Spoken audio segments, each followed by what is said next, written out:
Hello guys, welcome to online school. Today we see chapter 4 सामाजिक न्याय of 11th class राजनीतिक विज्ञान. Watch the video from start to end. If you like the video then please like and share.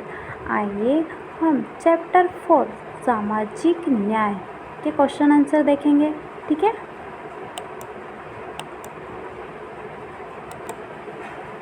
Question number first देखेंगे. हर व्यक्ति को उसका प्राप्य देने का क्या मतलब है. हर किसी को उसका प्राप्य देने का मतलब समय के साथ साथ कैसे बदला. ठीक है. इसका आंसर देखेंगे. न्याय शब्द की उत्पत्ति जज से हुई है. न्याय शब्द की उत्पत्ति जज से हुई है जिसका अर्थ है किसी को देना, परंतु किसी को देने की अवधारणा समाज में विभिन्न होती है. उदाहरण के लिए समय के एक बिंदु पर महिलाओं को समाज में महत्वपूर्ण स्थान प्राप्त था, परंतु कालांतर में इसकी अपेक्षा की गई और उनकी स्थिति खराब हो गई. ठीक है. परंतु कालांतर में इसकी अपेक्षा की गई और उसकी स्थिति खराब हो गई तथा विभिन्न प्रकार की यातनाएं दी जाने लगी. अब न्याय के विचार के लिए सत्यता, ईमानदारी, निष्पक्षता, समान अवसर, समान व्यवहार और आवश्यकताओं की पूर्ति आदि आवश्यक माने गए. ठीक है. प्लेटो के अनुसार देखेंगे. न्याय के अंतर्गत प्रत्येक वर्ग को अपने क्षेत्र में कार्यों की उपलब्धि और दूसरी के कार्यों में हस्तक्षेप न करना ही न्याय है. ठीक है. मार्क्सवादी के अनुसार देखेंगे. न्याय की अवधारणा की दृष्टि से अलग है. न्याय की अवधारणा की दृष्टि से अलग है और किसी का उचित स्थान का विचार भी अलग है. वह पूंजीवादी व्यवस्था से अच्छी तरह से परिचित था जो अन्याय पर आधारित था.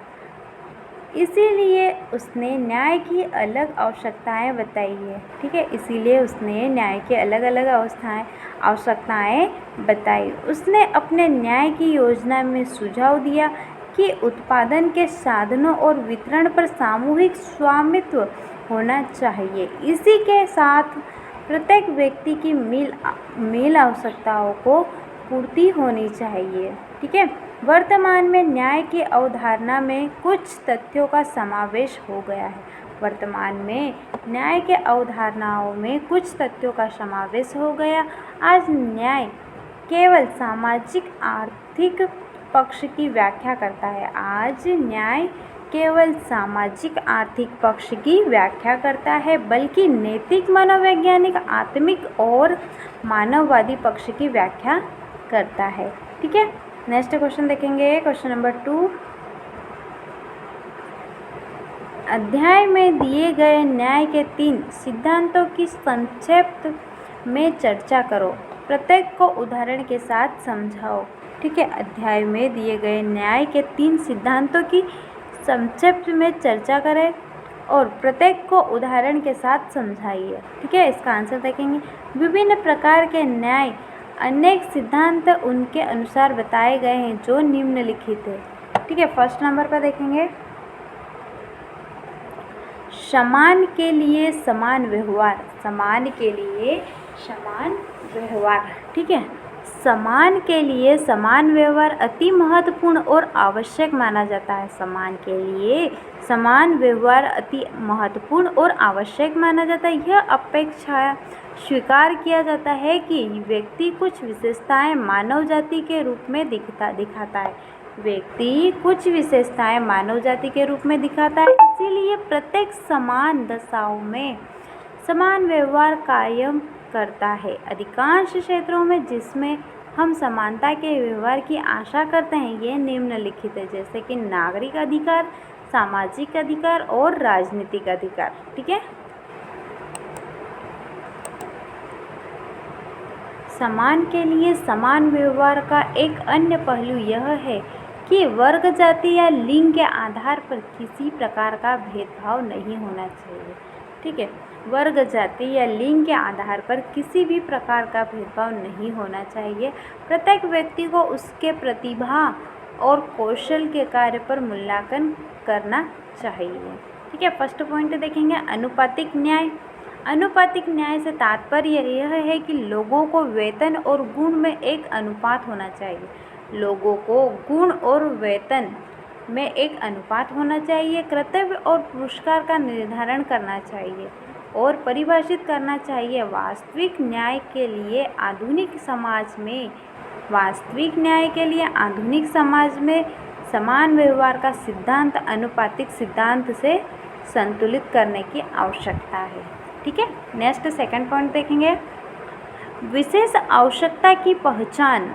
यह लोगों की विशेष आवश्यकताओं के संदर्भ में पहचान करती है। जब किसी को पुरस्कार या कार्य वितरित किया जाता है तो हमें अपनाया जाता है। कभी कभी हमें न्याय के लिए संशोधित उपायों का सहारा लेना पड़ता है और लोगों के साथ विशेष व्यवहार करना पड़ता है। ठीक है, लोगों के साथ विशेष व्यवहार करना पड़ता है। इसको ही विशेष आवश्यकता की पहचान कहते हैं। इसे असंतुलन को संतुलन करना भी कहा जाता है। ठीक है, नेक्स्ट क्वेश्चन देखेंगे, क्वेश्चन नंबर 3। क्या विशेष जरूरतों का सिद्धांत सभी के साथ समान बर्ताव के सिद्धांत के विरुद्ध है? ठीक है, इसका आंसर देखेंगे समान रूप से समाज के साथ व्यवहार लागू हो सकता है। समान रूप से समाज के साथ व्यवहार लागू हो सकता है कि लोग जो कुछ दृष्टियों से समान नहीं है उन्हें विभिन्न प्रकार के विचार कर सकते हैं। शारीरिक योग्यताओं, आयु, सफलता की कमी, अच्छी शिक्षा या स्वभाव आदि कुछ महत्वपूर्ण कारक है जो विशेष व्यवहार के रूप में विचार किया जा सकता है। यदि दोनों समूहों के लोगों या सामान्य लोग और अपंग व्यक्तियों को विशेष मदद या उनकी कुछ आवश्यकताएं पूरी की जा सके तो इससे न्याय की आवश्यकता की पूर्ति होगी। ठीक है, यदि दोनों समूह के लोगों या सामान्य लोग और अपंग व्यक्तियों को विशेष मदद या उनकी कुछ आवश्यकताएं पूरी की जा सके तो इससे न्याय की आवश्यकता की पूर्ति होगी, परंतु यह न्याय से अलग या समान न्याय नहीं होगा। ठीक है, नेक्स्ट क्वेश्चन देखेंगे अतिरिक्त प्रश्नों उत्तर का पहला प्रश्न देखेंगे। आनुपातिक न्याय के विचार से आप क्या समझते हैं? आनुपातिक न्याय के विचार से आप क्या समझते हैं? ठीक है, इसका आंसर देखेंगे। आनुपातिक न्याय से तात्पर्य यह है कि लोगों को वेतन और गुण में एक अनुपात होना चाहिए।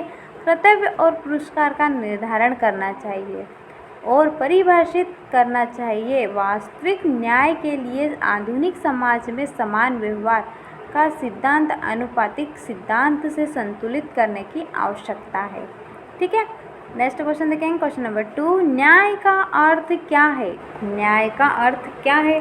ठीक है, न्याय शब्द की उत्पत्ति जस से हुई है जिसका अर्थ है किसी को देना, परंतु किसी को देने की अवधारणा समाज में विभिन्न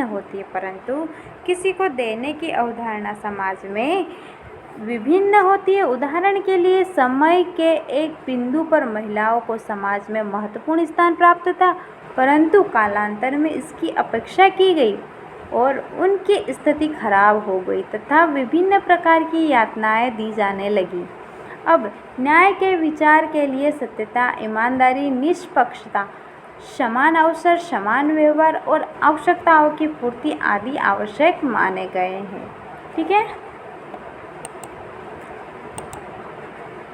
नेक्स्ट क्वेश्चन देखेंगे, क्वेश्चन नंबर 6। सामाजिक न्याय से आप क्या समझते हैं? क्वेश्चन क्या है, सामाजिक न्याय से आप क्या समझते हैं? ठीक है, इसका आंसर देखेंगे। सामाजिक न्याय का अर्थ है कि समाज में प्रत्येक व्यक्ति का महत्व है। समाज में जाति, धर्म, वर्ण आदि के आधार पर भेदभाव न किया जाए। ठीक है। समाज में जाति, धर्म, वर्ण आदि के आधार पर भेदभाव न किया जाए।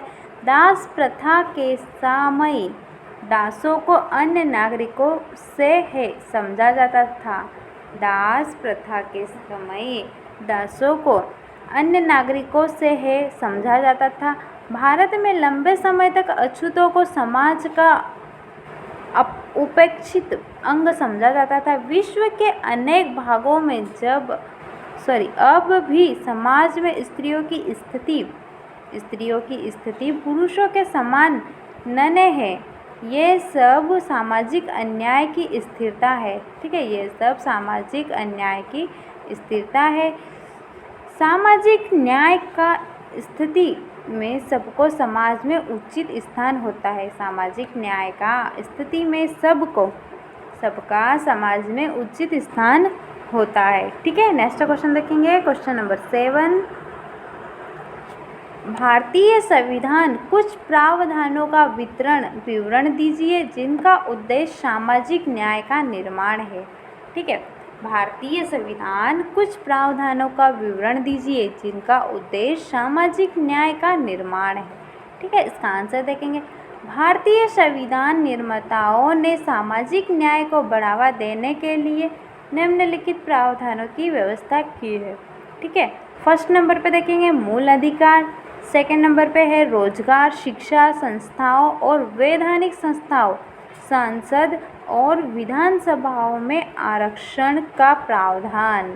ठीक है, थर्ड नंबर पे देखेंगे छुआछूत का निवारण। थर्ड नंबर पे क्या है? छुआछूत का निवारण।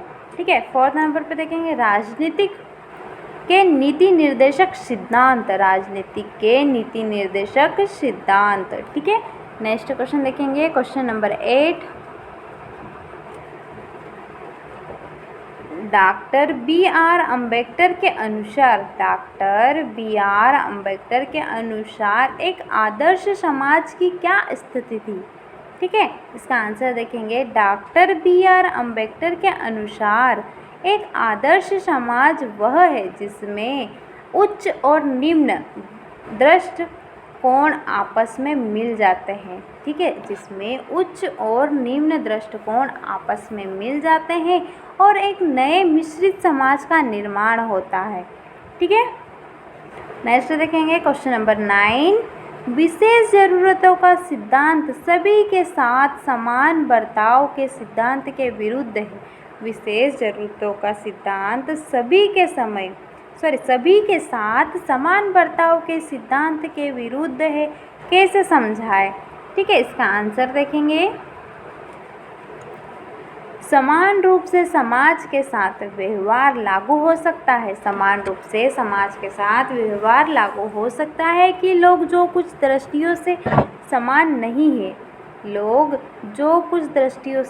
नहीं है उन्हें विभिन्न प्रकार से विचार कर सकते हैं। शारीरिक योग्यताएं, आयु, सफलता की कमी, अच्छी शिक्षा या स्वास्थ्य आदि कुछ महत्वपूर्ण कारक है जो विशेष व्यवहार के रूप में विचार किया जा सकता है। जिसे विशेष व्यवहार के रूप में विचार किया जा सकता है। यदि दोनों समूहों के लोगों या सामान्य लोग और अपंग व्यक्तियों को विशेष मदद या उनकी कुछ आवश्यकताएं पूरी की जा सके तो इससे न्याय की आवश्यकता की पूर्ति होगी। ठीक है, तो इससे न्याय की आवश्यकता की पूर्ति होगी, परंतु यह न्याय से अलग या समान न्याय नहीं होगा। यह न्याय से अलग या समान न्याय नहीं होगा। ठीक है, नेक्स्ट क्वेश्चन देखेंगे, क्वेश्चन नंबर 10। भारतीय संविधान में सामाजिक समानता को बढ़ावा देने के लिए किस प्रकार के प्रावधान किए गए? भारतीय संविधान में सामाजिक समानता को बढ़ावा देने के लिए किस प्रकार के प्रावधान किए गए हैं? ठीक है, इसका आंसर देखेंगे। हमारे देश में सामाजिक समानता को बढ़ावा देने के लिए संविधान ने छुआछूत की प्रथा का उन्मूलन किया और यह सुनिश्चित किया कि निचली कही जाने वाली जातियों के लोगों को मंदिरों में प्रवेश, नौकरी और पानी जैसी बुनियादी ज़रूरतों से न रोका जा सके। ठीक है।